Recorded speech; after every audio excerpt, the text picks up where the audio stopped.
नमस्कार दोस्तों, स्वागत है आपका।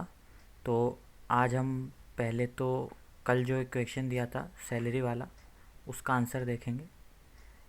देखिए,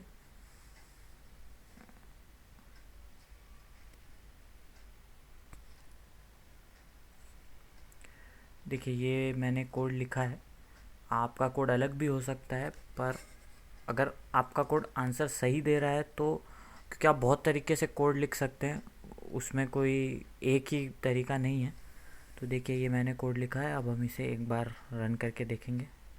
पहले एग्जीक्यूट, पहले हमेशा कंपाइल करना है। देखिए, ज़ीरो एरर, ज़ीरो वार्निंग। तो अब हम इसे रन कर सकते हैं। देखिए, सैलरी पूछ रहा है तो समझिए मैं डालता हूँ 40,000। तो ये देखिए, salary after expenses is 36,000 and after increment it is 40,800। अब आप चाहें तो इसमें ये पॉइंट्स में आप फ्लोट का 0.1 × f यूज़ करके चेंज कर सकते हैं कि आपको कितने डेसिमल तक प्रिंट करना है, या ऐसे ही रहने दे सकते हैं। और अब इसमें आप कुछ और मॉडिफिकेशन कर सकते हैं। जैसे यहाँ पे तो हमने डिफ़ाइन किया था कि इंक्रीमेंट 2% होगा, और सैलरी का जो हमारा जो एक्सपेंस है वो 10% ऑफ सैलरी। आप चाहें तो ये यूज़र से भी मांग सकते हैं। आपको और दो स्कैन स्टेटमेंट लगाने होंगे, और उन्हें इन दोनों को एक वेरिएबल में स्टोर करना होगा अलग अलग। और फिर उसका यहाँ पे इस्तेमाल करके आप वो भी कर सकते हैं कि आप हर बार नया वैल्यू देंगे, नए इंक्रीमेंट और नए एक्सपेंसेस के हिसाब से आपका सैलरी प्रिंट होगा। तो देखिए, ये आंसर हुआ। आप चाहें तो चेक कर सकते हैं अगर आपको कोई एरर आ रहा था या कुछ प्रॉब्लम आ रही थी तो देखिए, अब आज हम हायरार्की ऑफ ऑपरेशंस देखेंगे। देखिए, हायरार्की ऑफ ऑपरेशंस होता है, आपने बोर्ड में पढ़ा होगा, या फिर देखिए जब अगर समझिए 2 × 4 + 5 - 3 लिखा है, तो कौन सा ऑपरेशन पहले परफॉर्म होगा? पहले मल्टीप्लाई होगा कि पहले डिवीजन होगा, या पहले एडिशन होगा या सब्ट्रैक्शन होगा? इसके लिए हमारे पास हायरार्की रहता है। तो देखिए, हायरार्की ऑफ ऑपरेशन में फर्स्ट प्रायोरिटी हमेशा मल्टीप्लिकेशन, डिवीजन और मॉड को दी जाती है। सेकंड प्रायोरिटी एडिशन और सब्ट्रैक्शन, और third priority equal to sign यानी कि असाइनमेंट ऑपरेटर को दी जाती है। यह आपको हमेशा याद रखना है कि फर्स्ट प्रायोरिटी हमेशा मल्टीप्लिकेशन, डिवीजन और मॉड ऑपरेटर रहेगा। सेकंड प्रायोरिटी एडिशन, सब्ट्रैक्शन, और थर्ड प्रायोरिटी असाइनमेंट ऑपरेटर यानी कि इक्वल टू साइन। तो देखिए, इसमें ये आपको कब काम आएगा? जब आप कोड लिखते हैं। तो अगर आप, ये आपको हमेशा याद रखना होगा कि अगर आपने कोई एक ब्रैकेट गलत जगह बंद किया, या फिर आपने हायरार्की का ध्यान नहीं रखा, तो हो सकता है कि आपका आंसर चेंज हो जाए। तो देखिए, इसी के लिए हम एक क्वेश्चन करते हैं। देखिए, समझिए कि हमें हायरार्की ऑफ ऑपरेशन निकालना है।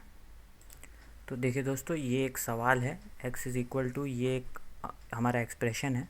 इसे हमें प्रायोरिटी बेसिस पे इवेलुएट करना है। तो मैंने देखिए आंसर लिख रखा है।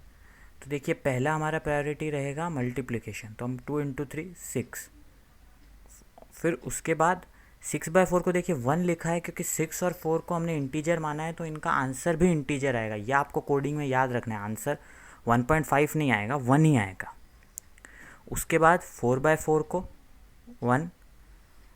उसके बाद 5/8 को देखिए फिर से 0, क्योंकि हम पॉइंट्स में आंसर नहीं ले रहे हैं, हम फ्लोट वैल्यू नहीं ले रहे। ये अब अगर आप फ्लोट वैल्यू लेंगे तो यहाँ पे 1.5 आएगा, यहाँ पे 0 की जगह 0.62 आ जाएगा। तो देखिए, इस तरीके से इसका आंसर 8 आता है।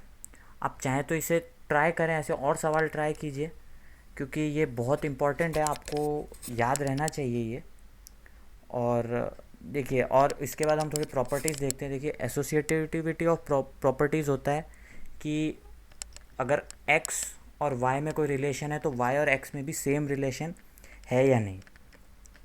तो देखिए, a × b और b × a सेम रहेगा, पर a डिवाइडेड बाय b और b divided by a same नहीं रहता है।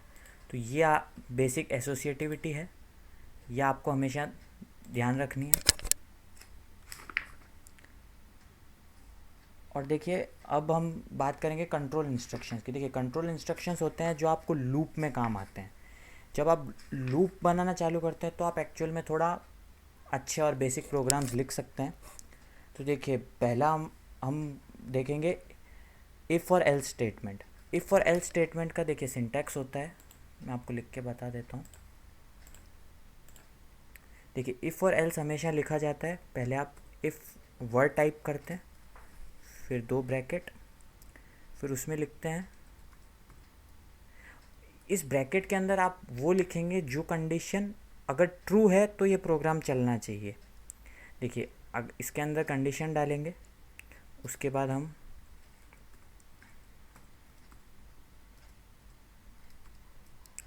स्टेटमेंट 1, फिर सेमीकोलन, फिर एल्स और स्टेटमेंट 2, फिर से सेमीकोलन। देखिए इसमें क्या होगा, आप समझिए कोई कोड लिखेंगे तो अंदर कंडीशन देंगे कि इफ़, समझिए for example x is less than 5, अगर ये सही है तो यहाँ जो आप स्टेटमेंट 1 लिखेंगे वो रन होगा, और अगर वो सही नहीं है तो यहाँ जो स्टेटमेंट है वो रन होगा।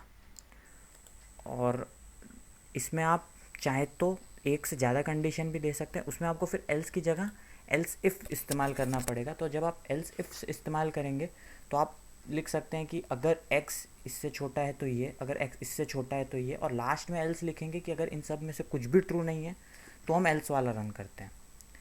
तो देखिए ये एक बहुत ही आप कह सकते हैं बेसिक स्टेटमेंट्स है। आप ट्राई कीजिए इससे। एक ऐसा प्रोग्राम लिखिए कि आप यूज़र से उसकी सैलरी मांगेंगे, और अगर उसकी सैलरी 50,000 पर मंथ के ऊपर है तो आप लिखेंगे he is above poverty line, और उसके नीचे है तो आप लिखेंगे it is below poverty line. तो ये कोड हम अभी लिखते हैं। तो देखिए ये कोड हम इसी में लिखेंगे वापस। तो देखिए वही हमें स्टार्ट हमेशा करना है इंक्लूड stdio.h से।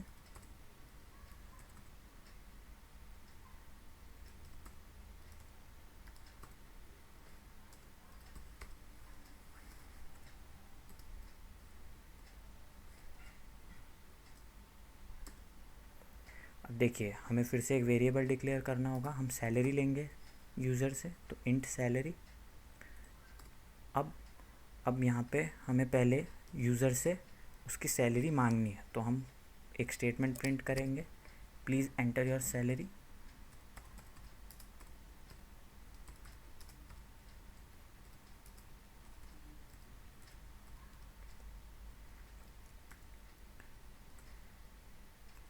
सेमीकोलन, फिर हमें उसको उस हमारे सैलरी वेरिएबल में स्टोर करना है, और सैलरी हम एक इंटीजर ले रहे हैं, तो हम एज्यूम कर रहे हैं सैलरी एक इंटीजर होगी, तो हम लिखेंगे %d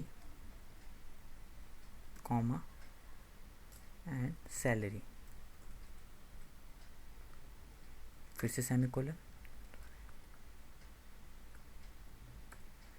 अब हमें इफ़ स्टेटमेंट लिखना है, तो हम लिखेंगे इफ़ और ये ब्रैकेट में आपको लिखना है कि जो कंडीशन अगर ट्रू हो तो हम लिखेंगे if salary is greater than और equal to 50,000।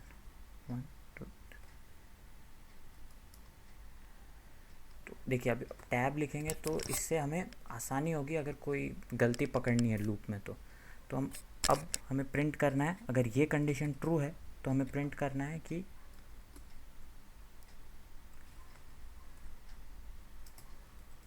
You are above poverty line.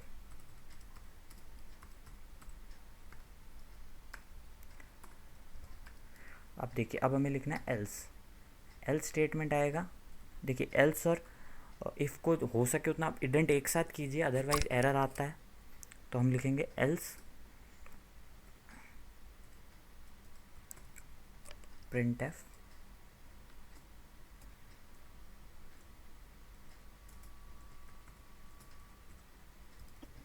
तो देखिए ये हमने अपना प्रोग्राम लिख लिया। तो अब हम इसे पहले एग्जीक्यूट करेंगे, पहले कंपाइल, फिर अब हम इसे रन करेंगे। तो अब देखिए ये हमसे सैलरी मांग रहा है, तो हम देखिए ट्राई करते हैं। पहले 40,000, तो प्रिंट होता है you are below poverty line. अब हम प्रिंट करेंगे फॉर अबव पॉवर्टी लाइन, तो हम देखिए अब प्रिंट होता है you are above poverty line. तो देखिए इस हिसाब से, तो देखिए आप इस तरीके से प्रोग्राम लिख सकते हैं। अब देखिए, अब मैं आपको एक क्वेश्चन देता हूँ कल के लिए। आपको एक कोड लिखना है जो स्टूडेंट से उसके परसेंटेज मांगेगा और परसेंटेज के आधार पे उसका ग्रेड प्रिंट करेगा। जैसे अगर परसेंटेज 91 to 100 है, तो आप प्रिंट करेंगे कि आपका ग्रेड जो है वो डिस्टिंक्शन है। उससे नीचे अगर है, तो अगर 75 to 90 है तो आप A प्लस प्रिंट करेंगे, 60 to 75 है तो B प्रिंट करेंगे, और 45 to 60 है तो C प्रिंट करेंगे। इस तरीके से आप अपने हिसाब से चेंज कर सकते हैं। ध्यान रखिए कि कोड सही चले। लिखिए उसमें आपको इफ़, उसके बाद एल्स इफ़ का भी इस्तेमाल करना होगा। तो देखिए वो ट्राई कीजिए, उसका आंसर मैं आपको अगले वीडियो में दूंगा। तब तक के लिए ध्यान रखिए अपना, फिर मिलते हैं अगले वीडियो में।